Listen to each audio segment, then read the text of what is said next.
Welcome to the Flat Earth Debate Live. I'm your host, Nathan Oakley, and if you are new to this channel, or you've not done so already, then be sure to subscribe, hit the bell notification icon, and join button if you'd like to become a Nathan Oakley 1980 channel member and keep up to date with the Flat Earth Debate. If you would like to support the channel, there is a super chat that runs alongside each of these shows while they are live, and there's also a PayPal, Patreon, crypto, and thanks button, together with a Ko-Fi link in the info box below the video. Most importantly, though, if you'd like to join the discussion, simply mute the page you are currently watching, then click the link in the info box below this video to join the panel and express your views on the nature of Earth. If you do join, please don't swear. If you do, you'll be ejected, and if you are, please don't try to rejoin the stream using sock accounts. You'll be warmly welcomed back on the next stream. Please also share the show on social media. Sharing the show obviously increases the live audience, but this in turn increases the chances of a more diverse panel, so please share the show on Facebook and X.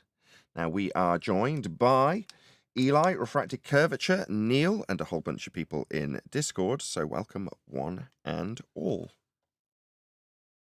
Good morning. Good afternoon. Good afternoon, you enthusiastic lot. Good to be back. Had a couple of computer issues over the last week. Not that they have, strictly speaking, been resolved, but the computer has now been fudged together to at least hopefully get through an hour's live stream. We can only keep our fingers crossed. But if there is a temporary intermission, or an unplanned intermission, let's just say, there won't be another one. I'll just figure out a different alternative for getting a computer that will give me a live stream, because it's reached that point now, many months into this being a pretty unreliable computer. Anyway, I'm going to do a few housekeeping questions, regardless of anybody's objection. Any evidence of a physical geometric sphere edge that's a horizon formerly known as Earth curve?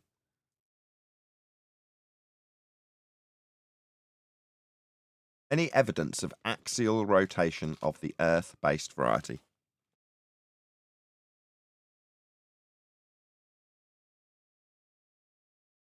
Any scientific evidence of gravity?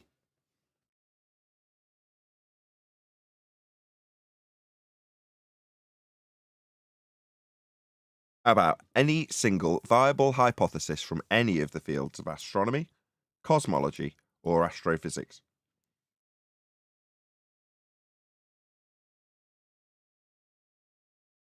I was going to ask that from Danny Faulkner, who was just with us, and he just left. Yeah, it's unbelievable. The man who claims to have all the answers to these questions just left. Or maybe he knows it's pseudoscience. Have we ever spoken to Danny Faulkner on this show? No, but he did come close to speaking. He was in the voice chat a few times, and I think Neil scared him off because he jumped on his throat before he even said hello. So Danny Faulkner's an astrophysicist, is he not? He's Answers in Genesis guy, right? Yep.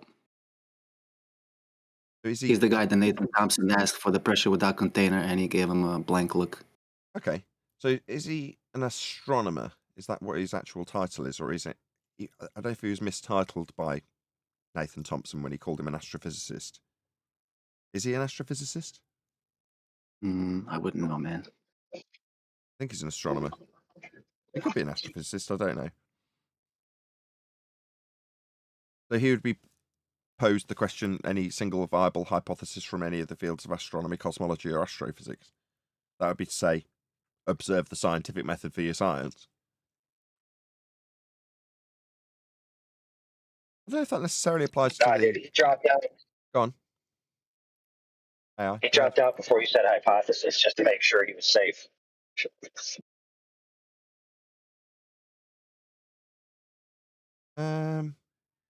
Maybe that's his reason for leaving. I don't know. I can't divine his motivation for leaving. If push came to shove, I'm sure he'd have some excuse. But yeah, I mean, what Nathan Thompson actually put to him wasn't scientific in nature, though, was it? So what Nathan Thompson put to, got his bloody name now. Put natural law to him. Yeah, what's his name though? I was going to say St. Genis, and it's not St. Genis. I've already forgotten his name. Danny Faulkner? Danny Faulkner. I don't know why I had a brain fight there. Yeah, Danny Faulkner.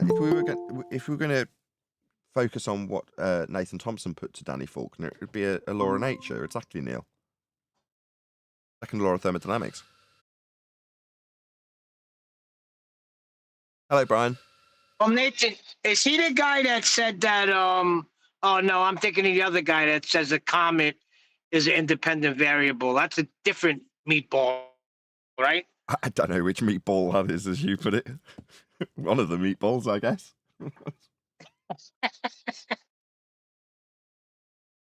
That's a very Italian slur, isn't it?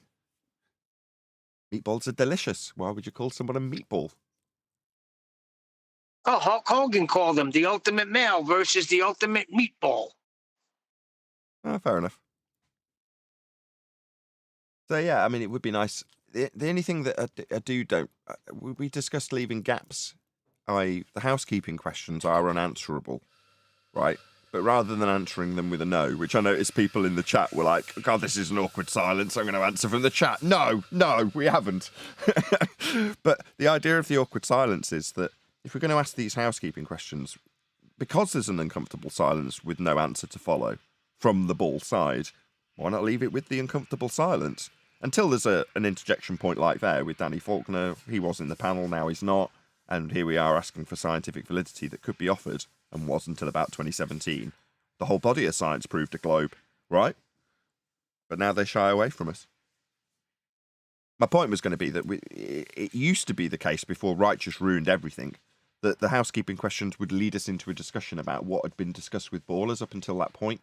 So although it didn't necessarily serve to give answers and pain relief to globe believers who might have thought that they had answers to those questions, it led into, well, actually, I was discussing that with a baller the other day. He was claiming that you could see physical geometric sphere-edge horizons because he was being asked about the GP positions of Polaris. Until he couldn't infer there were points on the ground because refracted horizons, right? Black Swan. Or something. Right. I was against getting rid of the housekeeping questions, but when refracted curvature says, Neil, they've cleaned house, I can't disagree. I have to agree with him. The housekeeping questions cleaned house, and if we're going to move forward on the front foot, then something's got to be done with them. They're not house renovation questions. It's not like we're refurbishing Flat Earth debate daily. It's housekeeping. So the whole purpose of housekeeping is that you send the maid in, even if nobody's necessarily stayed in the room, just to make sure there's no dust or cobwebs. You just keep it tickled over. Yeah? So while we're not necessarily utilising the questions to engage in a mad discussion, that was never the purpose of the questions. They were developed after a conclusion was very much drawn for each and every single example in the housekeeping questions. There's never an instance where we've put one in because, oh, well, we actually do want to find the answer out to this question. We need to entice them in because we're so desperate to find out if there's evidence of Earth curve. It's when you look at it from that vantage point, it's fundamentally preposterous that we'd even be asking, isn't it, Neil? Absolutely. But it keeps house. That's the point. That's why they're called housekeeping. That was Anthony Riley's original vision for them. Let's not forget about these points that we have won. Keep them fresh in the mind's eye of the audience by repeating them, pointing out that there's no evidence of a self-perpetuating molten iron core at the centre of a presupposed spherical Earth. And if you don't mention that, it may serve the purpose of somebody who goes, well, what about if I stroll into Flat Earth debate and start offering up my evidence of molten iron cores that I don't have? I just didn't realise I hadn't got it. Well, they're kept well aware of that if we keep it in the forefront of the show, or at least I think the best compromise was actually just asking a couple a day and keeping them varied. I actually like that. But and then when you get a stony silence to a couple of them, you move on with the discussion. So you just ask, what have people found on the circuit recently? Or we move on to whatever video we're covering, etc., etc. Well, watching the Super Bowl yesterday, the propaganda about space is just so heavy. They even had Beyonce in a rocket in outer space. Put Beyonce. What's outer space? Put Beyonce in the sky vacuum. Did they really? Yeah, she was in a rocket in outer space, looking down at the spherical moon. I mean, Earth.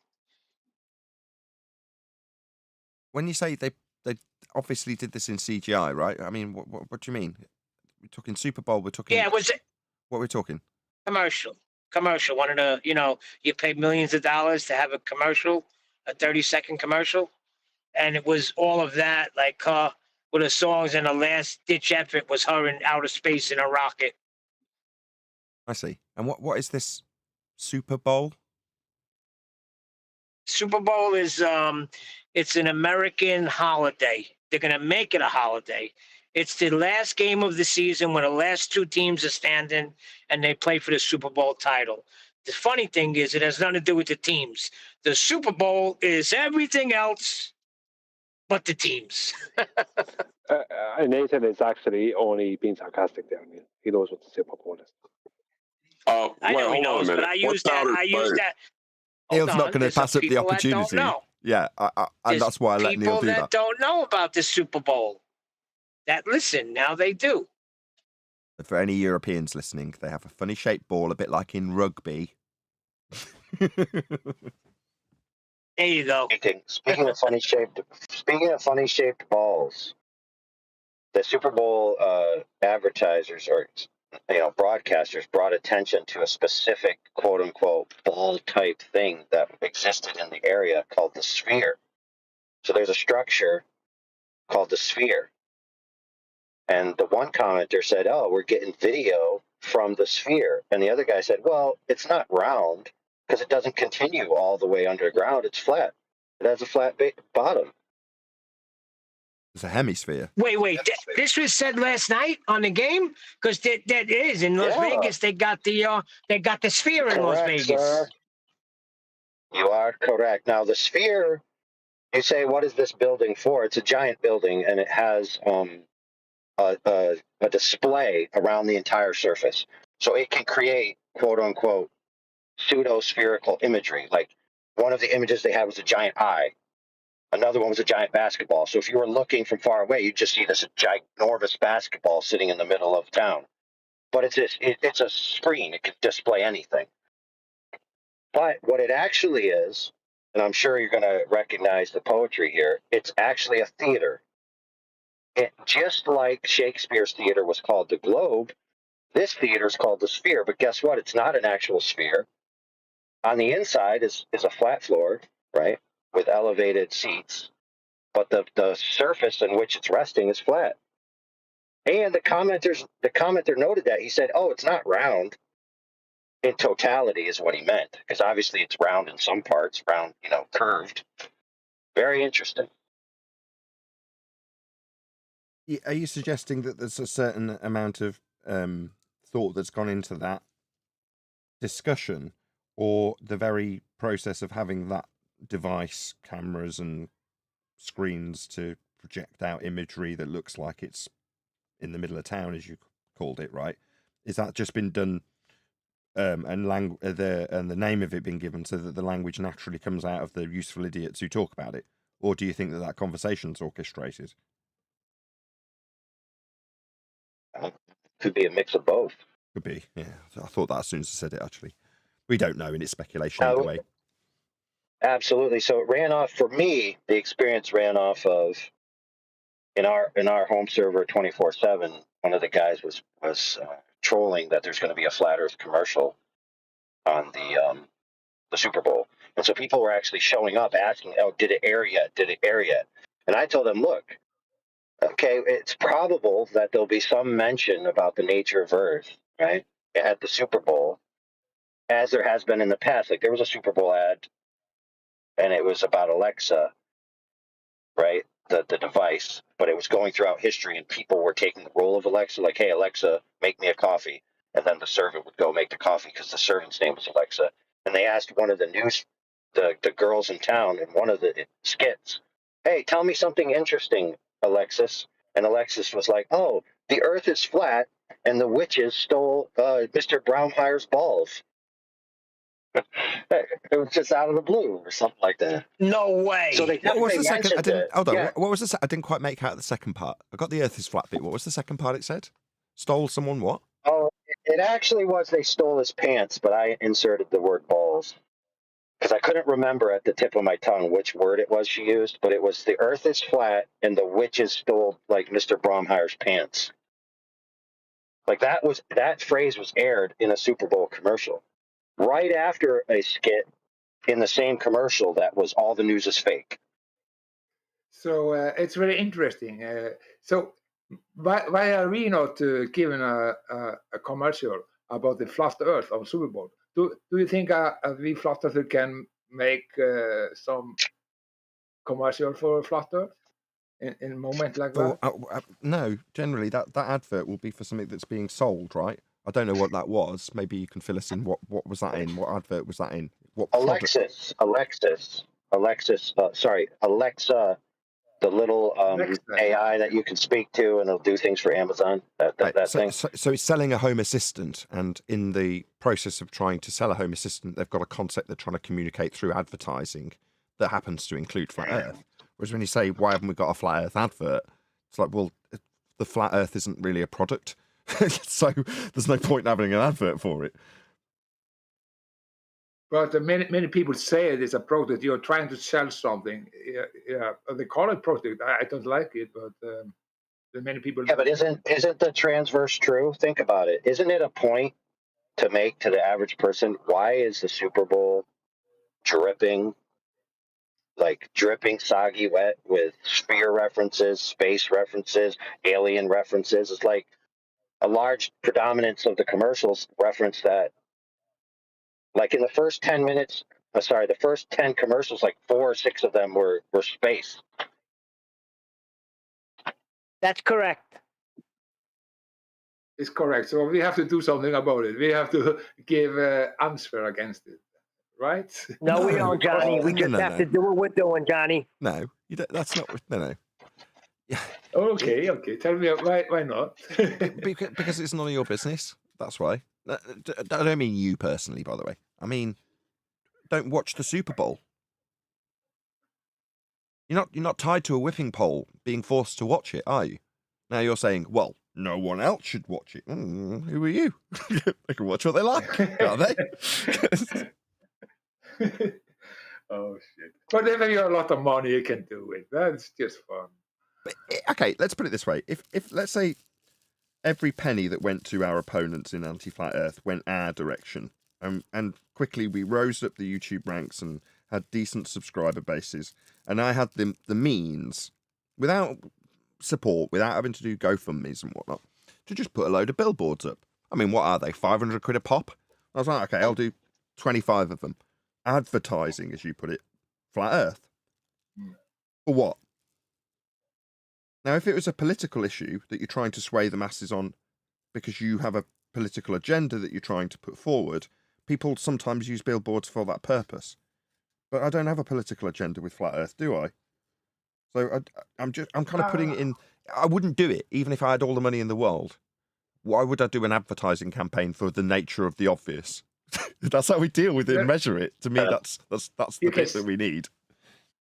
Don't get it wrong, though. I'm a political agenda because you say I cannot let my children go in school with teachers that's lying and that's propaganda and so on and so on. That is also politics. So yes, right, but bro, flat Earth. That's different. Flat Earth has already been. Flat Earth is already at the upper echelons. Think about it for a second. The president of the United States speaks about it from his pulpit. Okay, YouTube marks it all over videos. They went to Congress and at a hearing, the seat of power of an entire country. It was there in the mainstream media. Elon Musk mentions it. It's all over. There's all kinds of advertising already about flat Earth.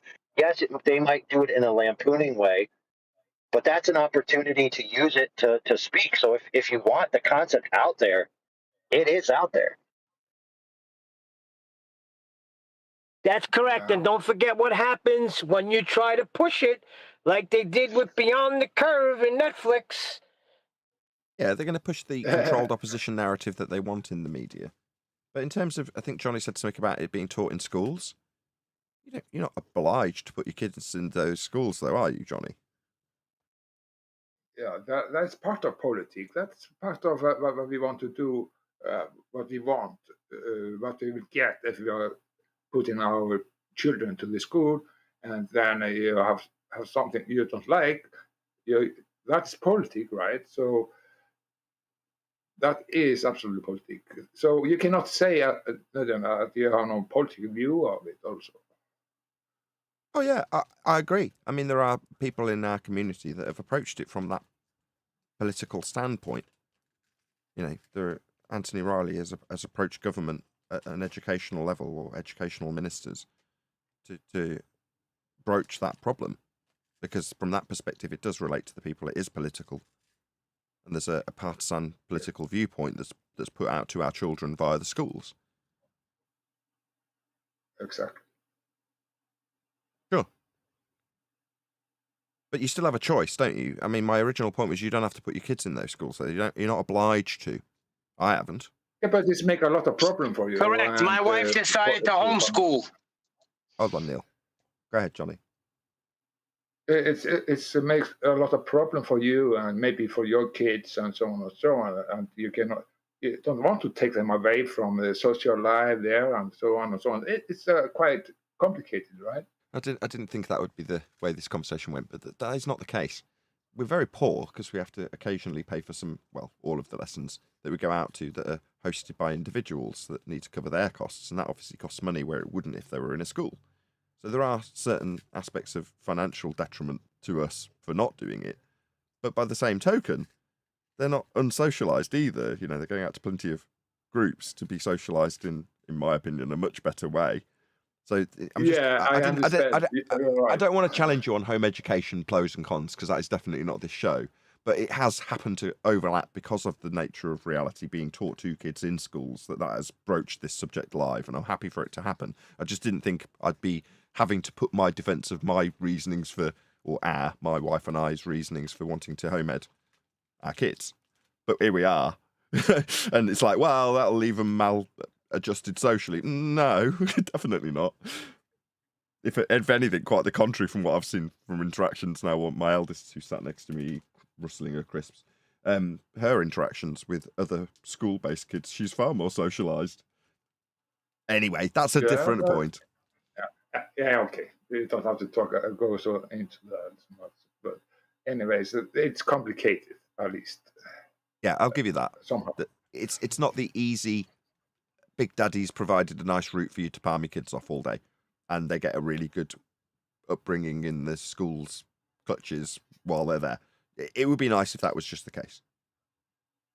But there's no such thing. Yeah, but Nathan, when that whole thing happened with the lockdowns, people were losing their mind because they couldn't pawn their kids off in school.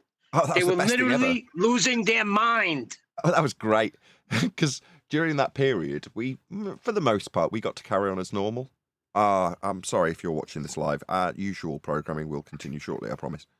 But I suddenly had the best ever justification, because I would go to certain groups and they'd be like, is she not in school?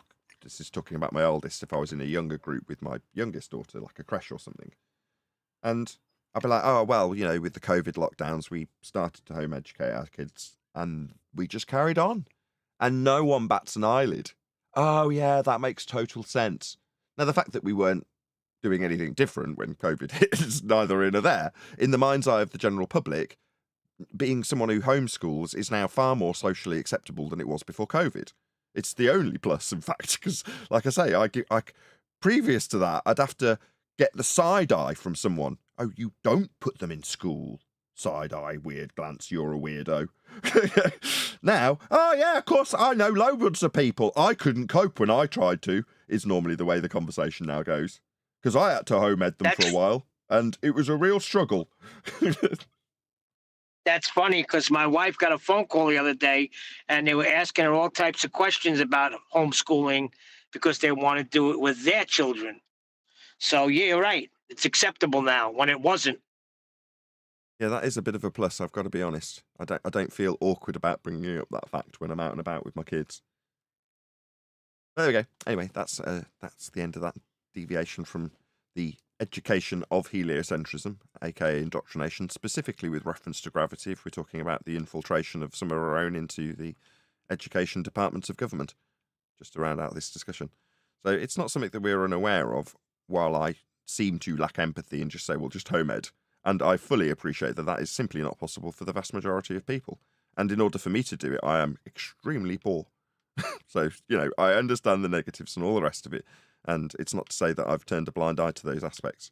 There are certainly people who have made it their endeavours to try and make or right wrongs within the governmental process. We're not just doing this from a YouTube point of view. Is the point I'm driving at here. Yeah.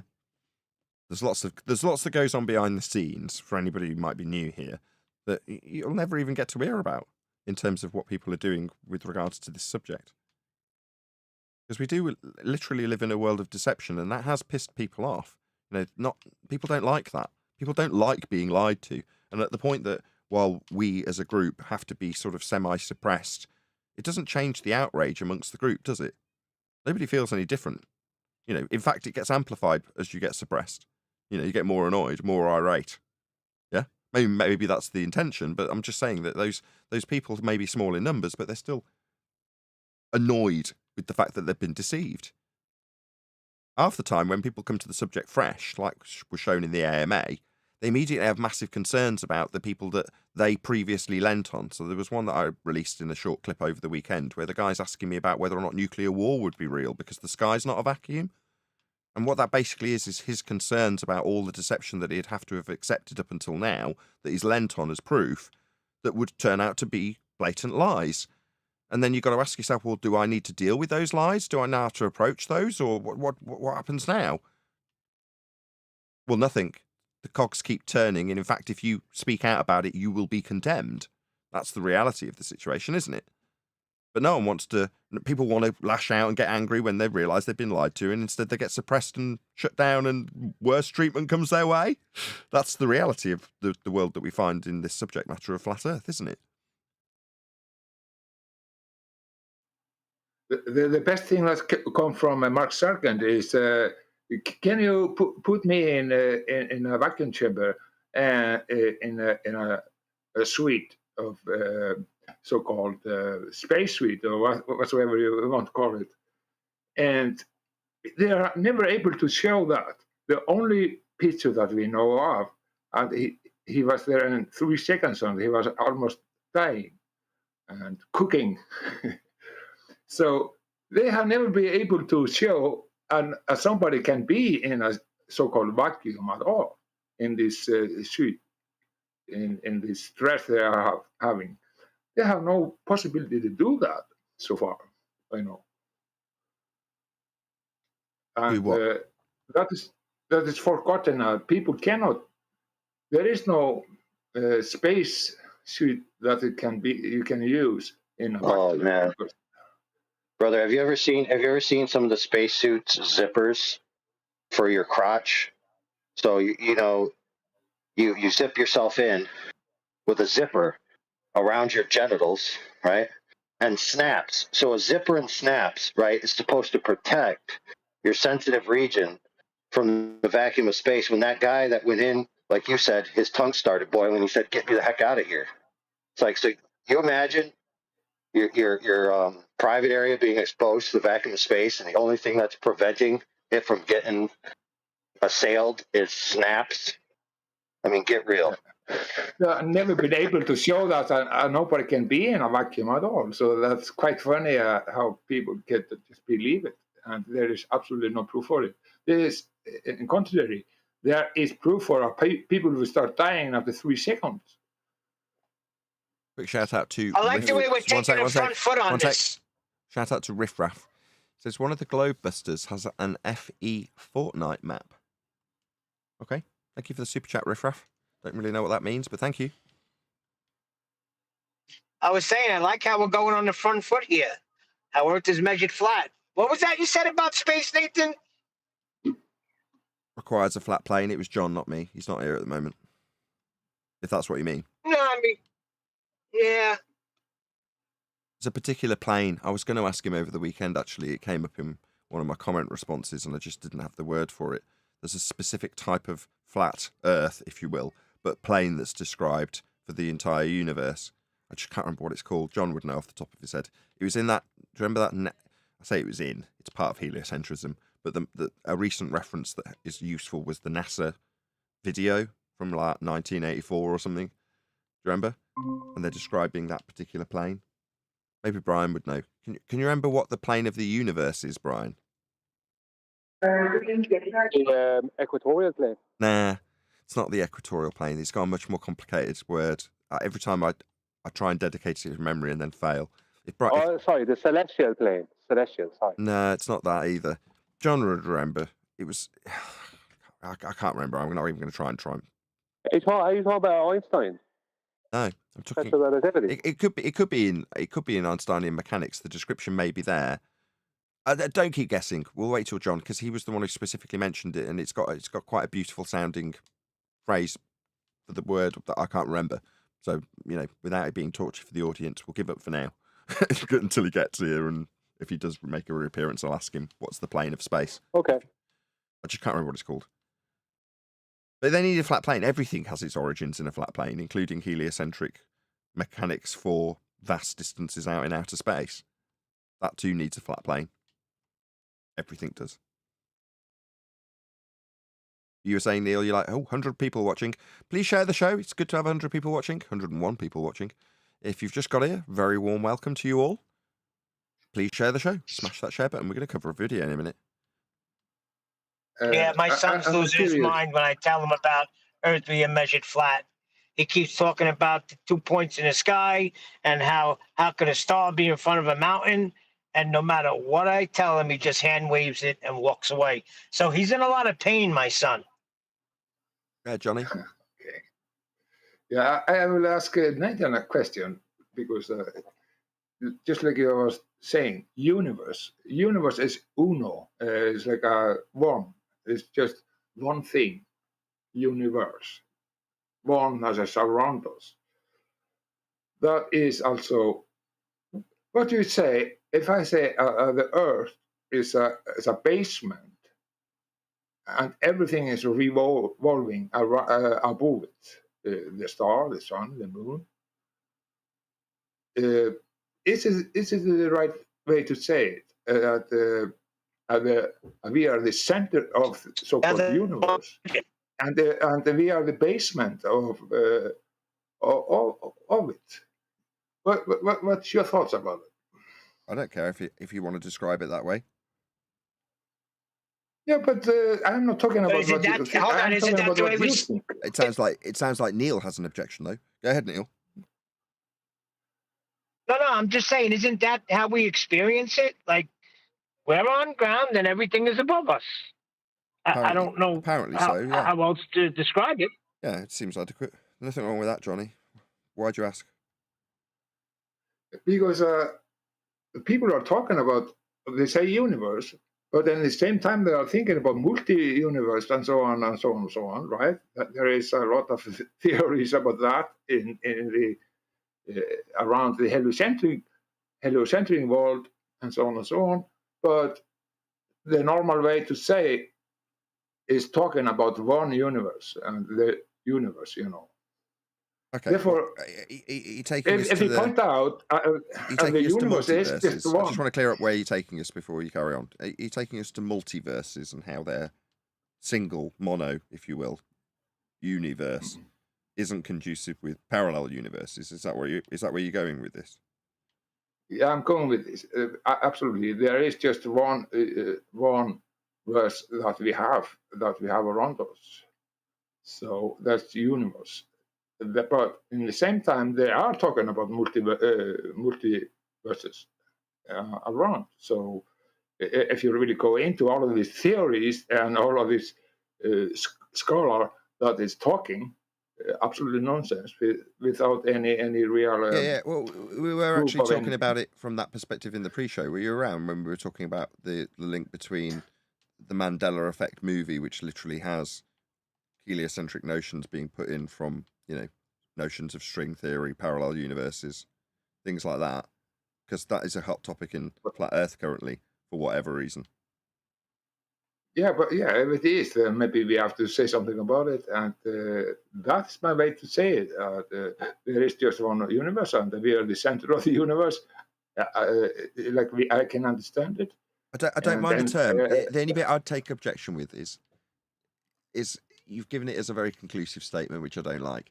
If you just add the word known in there, if you say we are the center of our known universe, no, I've got no objection to that statement. If you say we are the center of the universe, yeah, I don't know. That's just maybe. I mean, I can't disprove or prove that. But in terms of what we map out and what we use with the sun and what we experience of charted, etc., I would consider the North Pole centric system to be what we consider when charting out the world we know to be the center. But that's it. Exactly. That's all. Exactly. A word has meanings. And also, if you say, yeah, we are living on a topographical plane and it's flat, so far we know. We don't have to say it's forever or whatsoever. No, it's just so far we know. It's obvious and it's measured flat. So far we know. And what has matter. And that is very, very important to say. So far, we know. Nothing more. Do you understand what I'm trying to say there? I'm not saying I know everything what is around, what can behind, what is under, what is...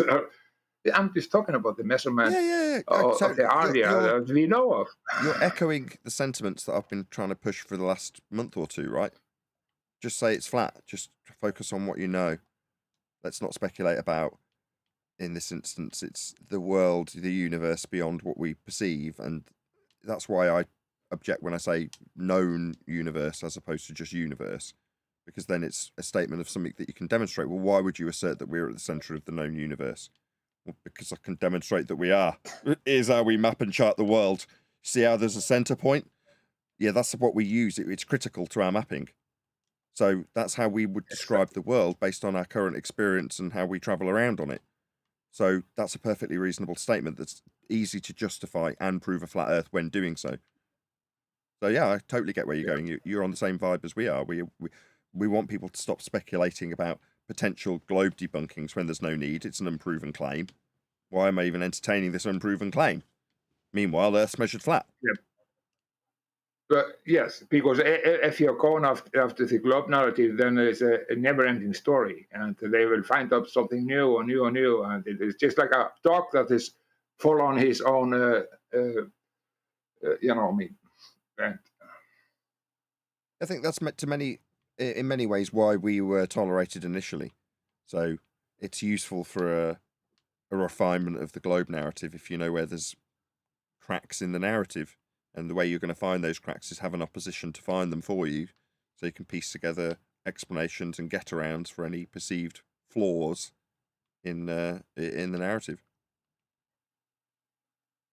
Yeah, and therefore we have to use a right word and right terms, and also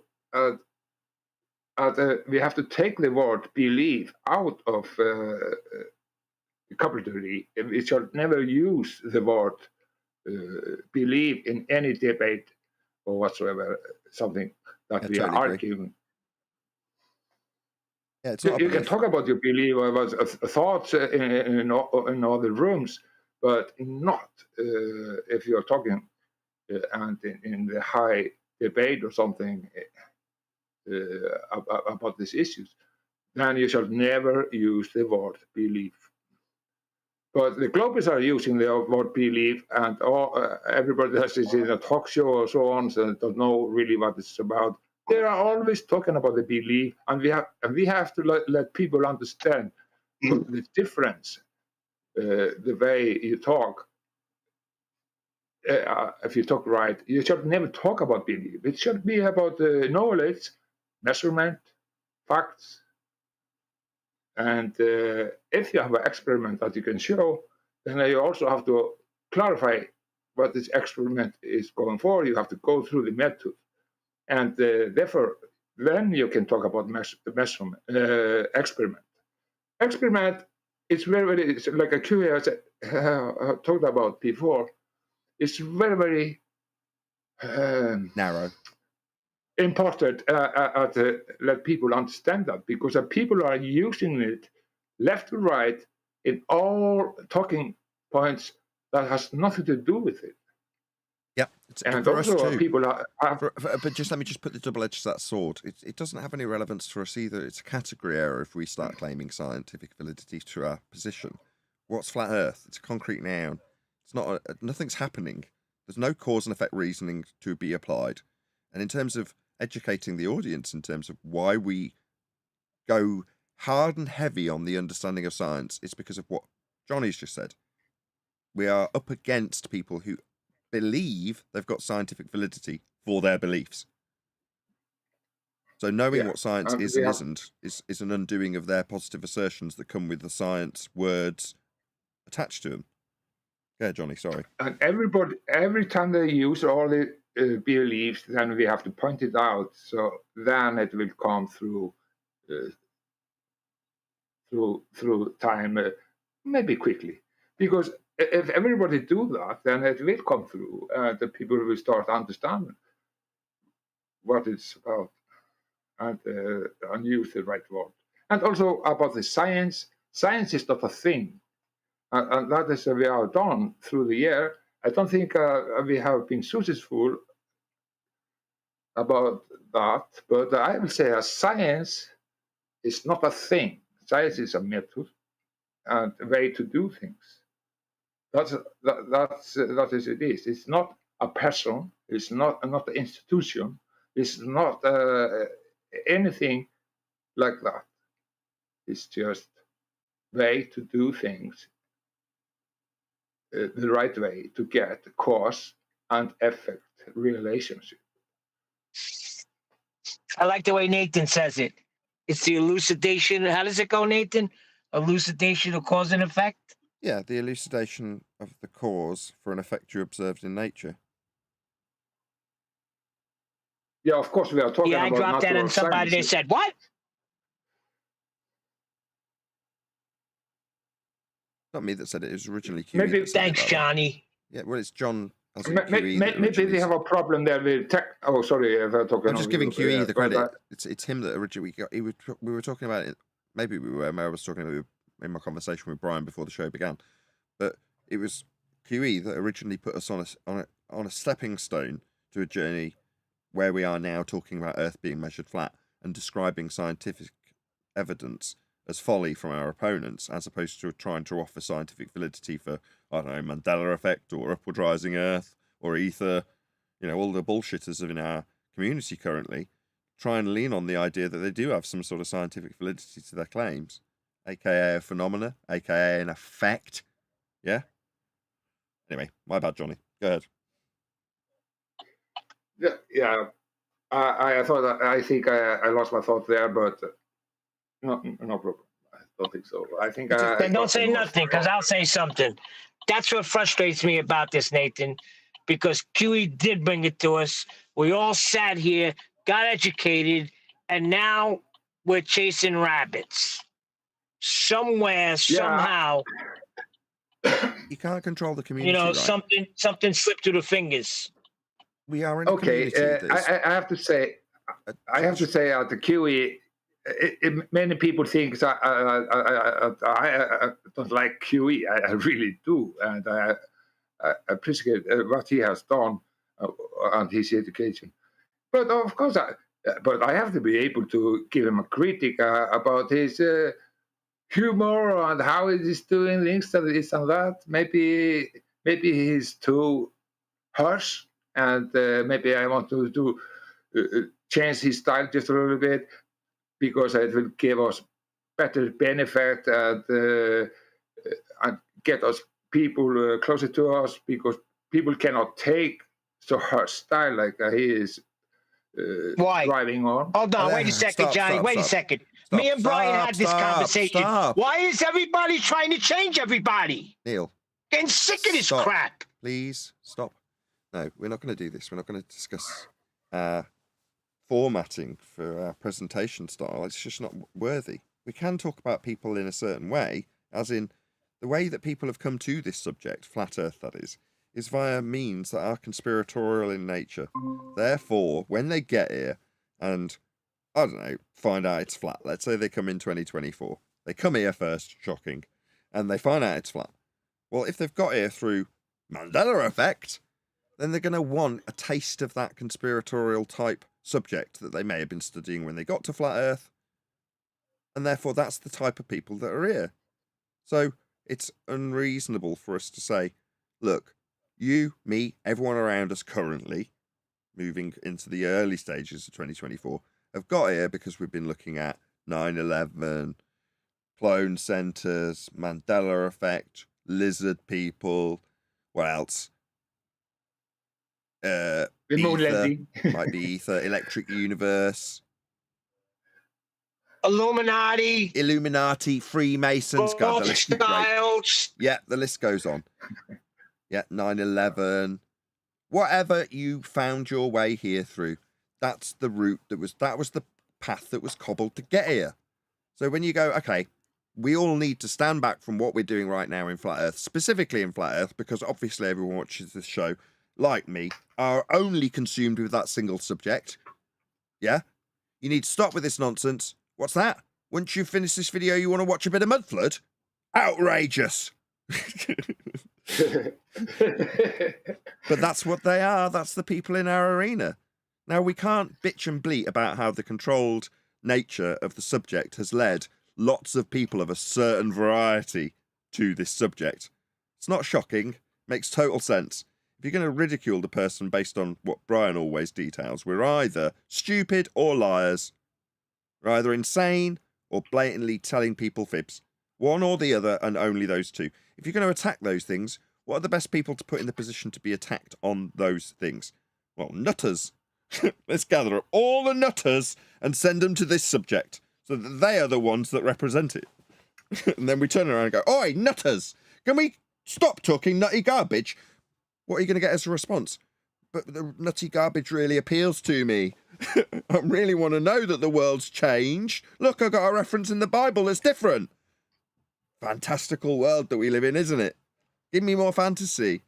That's what we're surrounded by. Those are the people in our community.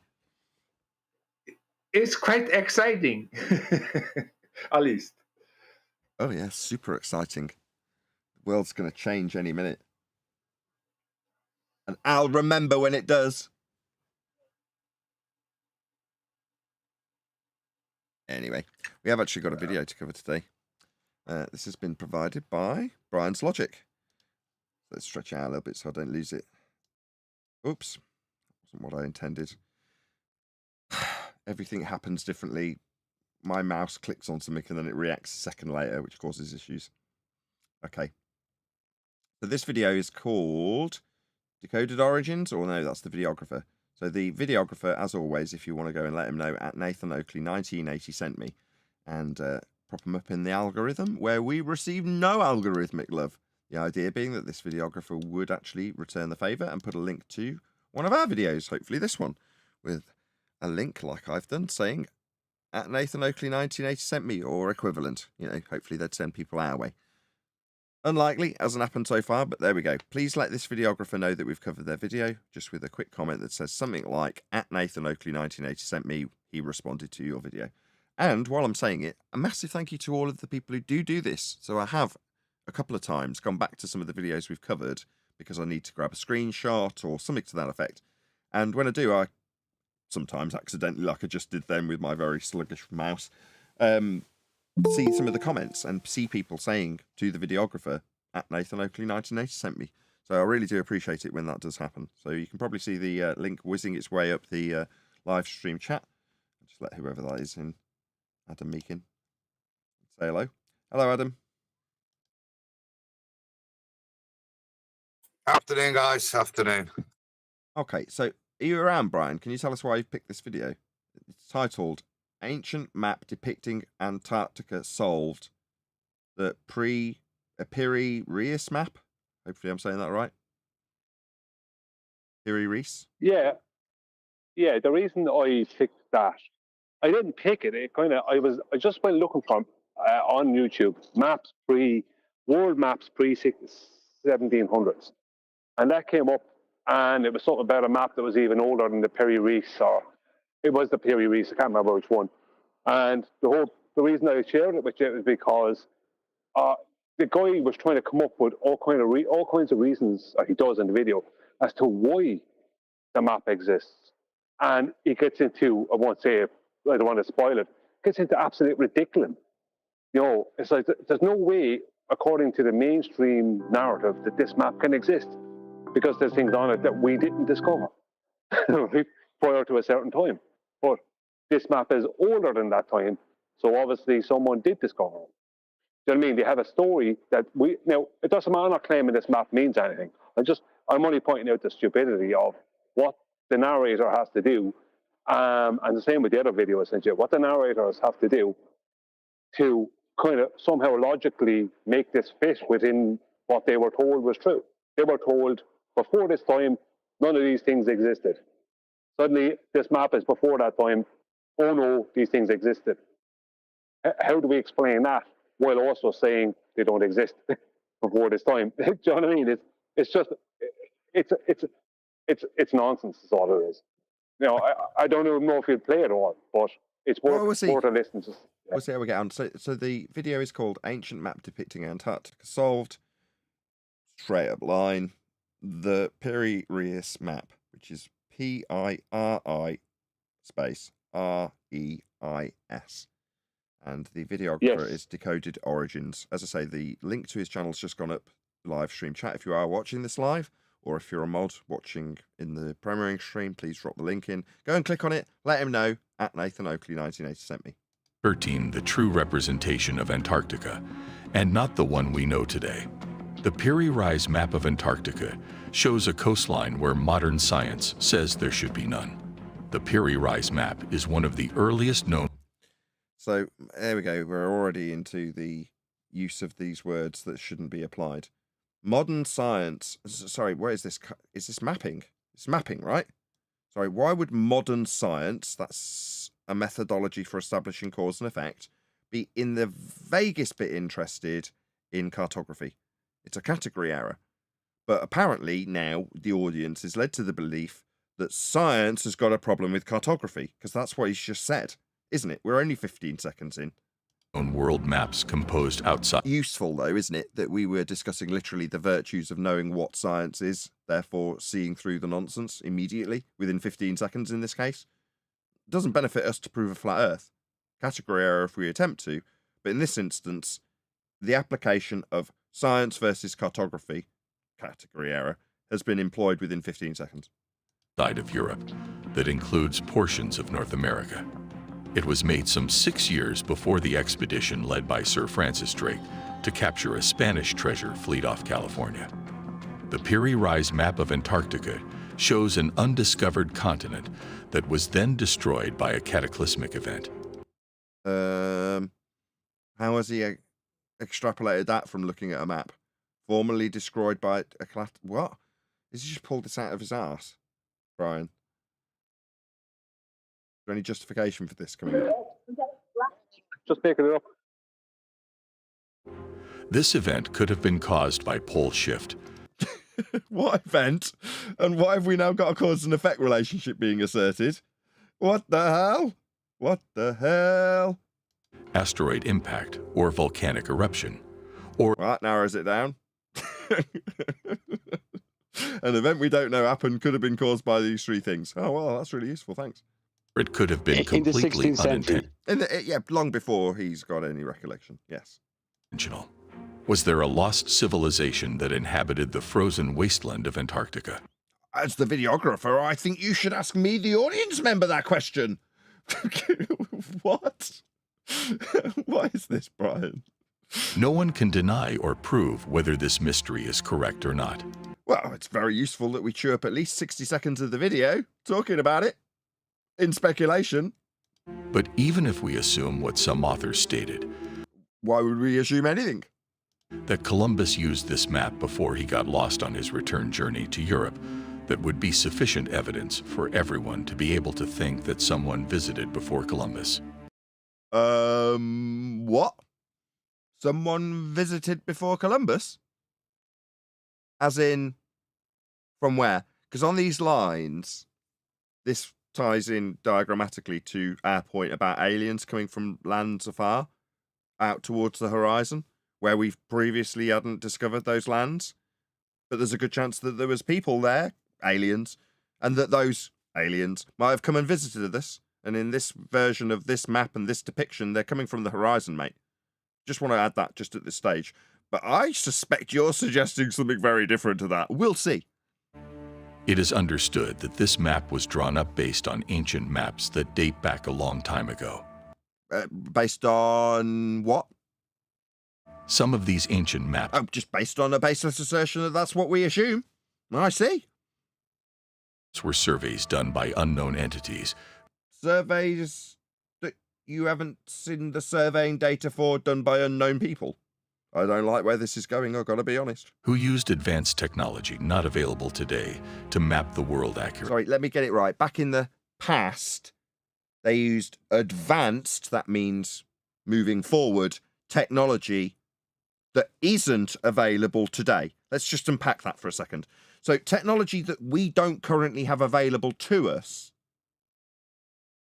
is the technology that you're describing as being used in the past. If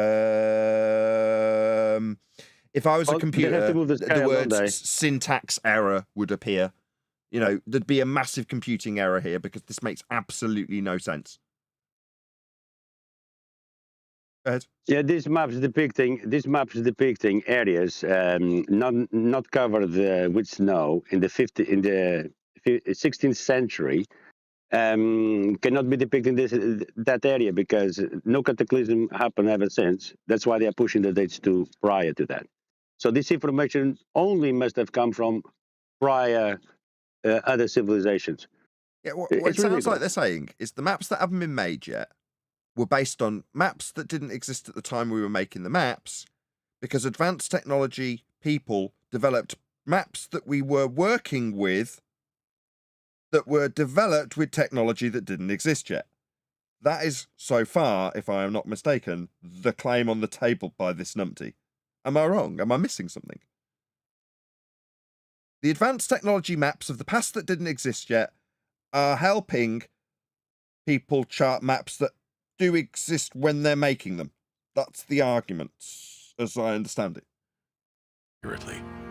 Who made the original reference to a society in That would be the original reference that doesn't exist yet, that's been developed by the advanced technology that hasn't been made yet. Who made that? What a question. Antarctica. Or is it still a mystery? Ancient maps somehow show the correct shape of the continents, including Antarctica, which was covered with more than 2 miles of ice, without the use of technology we have today. How can this be possible? So you're saying doesn't now show that ice on the maps, though. We do have maps that predate the assumptions that you're making about the current maps, and therefore, because we have maps that do predate those maps, you're questioning how we could possibly have that. They just made those maps before the ones that you're leaning on from Columbus or wherever. I don't get what the complication is. Why would that be in any way we just discovered some older maps. What's the problem? Brian, what's the problem? Why have we got to have aliens and advanced technology that isn't invented yet creating maps that don't exist yet in the past? Why is this a problem that he feels the need to overcome? I'm totally lost. I follow what he said, but I'm still totally lost about the purpose of this. Well, it's like he's adding in what he needs to add in to make it fit for himself in his own paradigm and what he's told was real. What am I missing? What he has to do. What in the paradigm am I missing that facilitates the need to do this? Because that's the bit I've missed. Why does he need to do this? What part of his paradigm facilitates him needing technology from the future making maps in the past before they've been invented for map or world charting discoverers, explorers to be using before they've used them? What possible reason could you want to need this, as you put it? Why does he need this?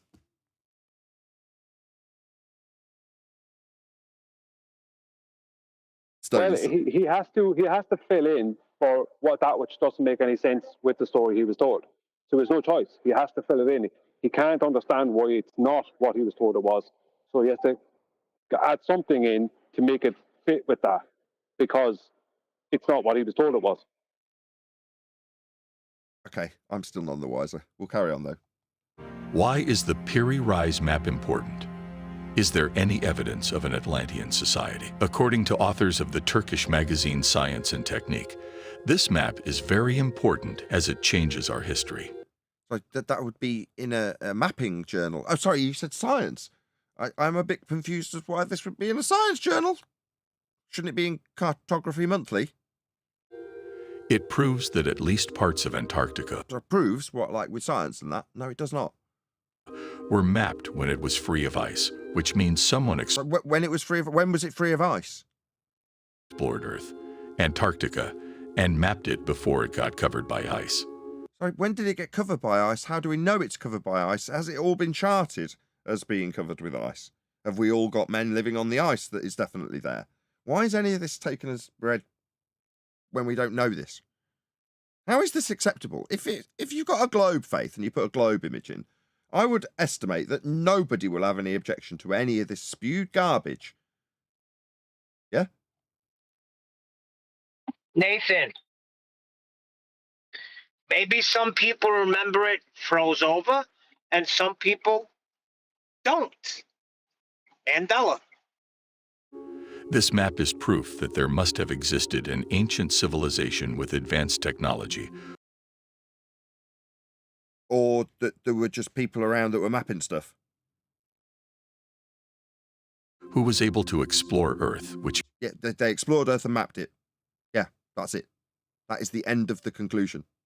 means our history may need to be rewritten. Oh, your bullshit history, perhaps globe-related, might be wrong as a result of knowing with the latitude positions on this map, which pretty much looks like that's what's being plotted on this. Am I wrong? The epic Samsung Galaxy S24 Indeedy. Until recently, most people accepted the idea that Antarctica has been covered by ice for more than 4,000 years. Just an idea. So when people have been told that fact that isn't a fact, it's now just an idea. So what I postulated as being just an idea moments earlier isn't going to be objected to by anybody in the comment section or the videographer. It's accepted as fact. But now the fact that it's been covered in ice according to non-fact facts that you think of as facts, it might be questionable because it's just an idea now. These people will happily march their way around inconsistencies in their own story, now corrected, and call them ideas without even batting an eyelid. It's like, what, all the suppositions that you put forward that aren't validated previous to this are acceptable as just being correct. But now it can be questioned that parts of it were ice-free at some recent point. How accurate is the shape of the continents found on this map? Surprisingly, it is very accurate. Okay. Which means whoever drew it must have known what Antarctica looked like before it was covered with ice. You mean when they mapped out bits of the world, they did it quite well? So they were quite accurate map makers. That's the only conclusion. So there's older maps, and they're quite accurate. According to what? So what? Did they use aerial mapping technique to map the Earth? Must have done. Must have had aeroplanes back then. No other way they could have done it. Could it be related to the lost civilization of Atlantis? After conducting extensive research and comparisons between ancient maps and modern ones, Is it just me, or are all the lines on this map straight? Is it a flat map? Because it looks to me like a flat map. This does not look globe-shaped. Is there any part of this map that's globe-shaped, Brian? Doesn't look like it to me. Looks more like... I can't say at the moment. I can't see it. I didn't study it. It was just that the guy was willing to jump through so many hoops to keep something alive when it was obviously he was obviously just giving false information in the first place. researchers found out that ancient maps depict North America very accurately, while modern maps show a small continent in this area. This is because whoever made these ancient maps used an aerial mapping technique to map the Earth. Based on the lack of aerial technology to do it. So, let me get it straight. Because it doesn't fit with your narrative, planes were invented early, so it fits with your narrative. Is that what you're suggesting? This technique... I'm sorry, can I say something there also? He was talking about the Columbus, and Columbus didn't know anything about America then. And it was 1600 something, or whatsoever what it was. When was Columbus sailing? Was it 1600? Okay. He didn't know anything about it then. And then he is talking about something long before that, it makes some problem. And there's a lot of question about Columbus and he's doing. So I just want to point that out. Fair enough. Have we got the general gist of this, Brian, or is there a really important point that's coming up shortly? Well, I don't think there's anything important in that video. It was just a video that shows what people will do to keep something alive when it's obviously dead. Do you know what I mean? No, fair enough. No, because you did say when you suggested we covered this that it would lead into something tomorrow. So obviously having this nonsense as a preamble is probably a good point to round out the live show. Yeah, well, the other video shows Graham Hancock on Joe Rogan speaking about the same map. Ah, perfect. So that'll be a good lead into doing exactly that tomorrow. But with that, I'm going to say, if you are watching this on either Nathan Oakley 1980 or Nathan Oakley Primary streams, then stay tuned, as there will be an after show to follow. Unfortunately, though, if you are watching this live, this is where we bid you farewell. So another massive thank you to all of you. Smashed the super chat, liked, commented, shared, subscribed, joined as a Nathan Oakley 1980 channel member, and all that good stuff. I've been Nathan Oakley, and another massive thank you to today's Discord and G+ panels. I'll see you all in the next video.